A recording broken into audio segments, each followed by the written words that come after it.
Right everyone, WeaponCollector here. This is part 2 of my homemade crossbow I'm going to make, and since the last video I've added a bit of aluminium to the back. This is glued and screwed on, and this is to strengthen the holes where the bolts go through. This will eventually all be polished up nicely. This is the other side, this is the rough part. That will eventually look like that, but on the other side. So I'll get down to doing this now, and then I've also got to chisel out some of this wood because the trigger mechanism is thicker than the thin insert of wood. You know, I've got this bit goes there.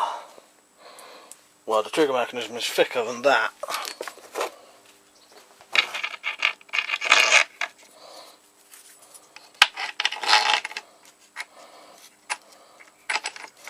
These two bits are thicker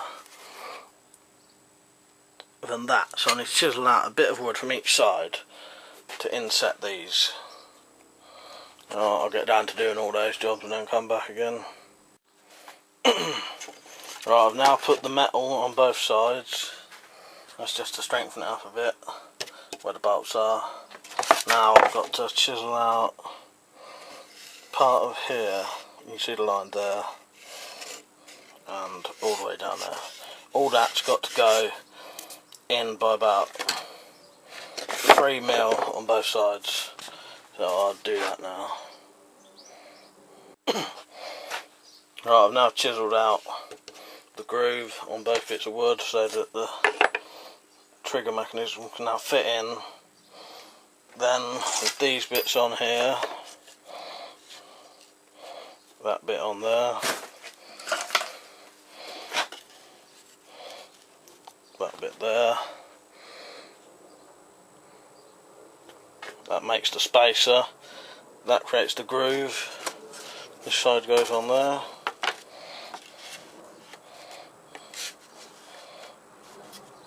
and that is the beginning of the stock for the crossbow. Right, whatever I do next I'll film it and show you. Right everyone, WeaponCollector here. I've come in from the shed to show you the progress of the crossbow on a proper video, you know, rather than in the shed I can only show you little bits. This is how far I am at the minute.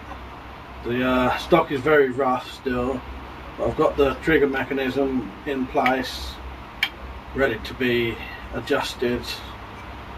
I've got these metal plates on both sides for added strength. I've got the liner on the inside in, which thickens it all up and then creates the groove there.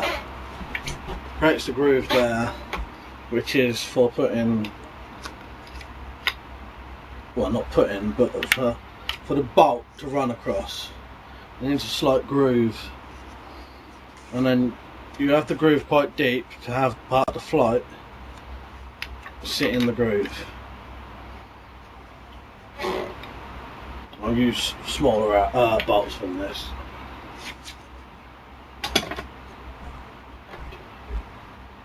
So that's, I'm going to cut those bolts off eventually. This is the more tidy side. There's the mechanism there.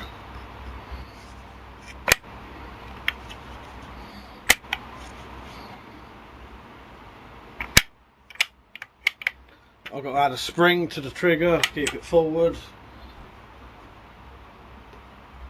It's getting there. You know, a couple more days work.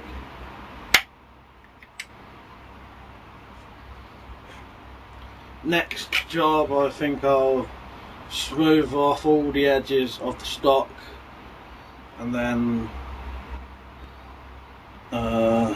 smooth off this metal, probably cut off the bolts, and then I'm not sure yet if I'm going to do this or not, but I may add 2 pieces of metal along there for the string to run across, because it'll be better than the wood. The wood could cut the string, whereas if I had pieces of metal going across, they'll run across more nicely. But that I'll see when the time comes if it needs doing or not. Right, so I'll get down to a couple more bits now. Right, this is how far I've got now. I don't know if you can really see this, but I've filed and shaped all the edges now.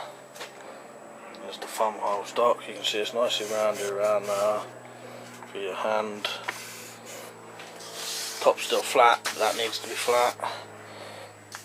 Bottom's been rounded. Front bit's been smoothed over. So next job's for me to do now. I think I'll sort out this metal. I don't know, actually I may do that last. But the jobs I've got to do, I've got to put a spring on the trigger to keep it forward. Make a trigger guard. I may just shape this part here down to a curve. It's quite a big trigger, but I did that deliberately, so if it's a hard pull I could use 2 fingers. You can see there, it fits both fingers. Because it may be hard to pull it with the string. I won't know until I've done it. So I've got the spring for the trigger guard. Oh, and then there's a block here that needs to be put on. There'll be a piece of aluminium and then another piece that goes across, and then you need a springy bit of metal like that to hold the arrow down, the bolt. So there's still quite a lot to do yet, but that is the basic sanded shape of the stock. Well, that's the end of part 2. Don't forget to visit my blog, the link will be down there.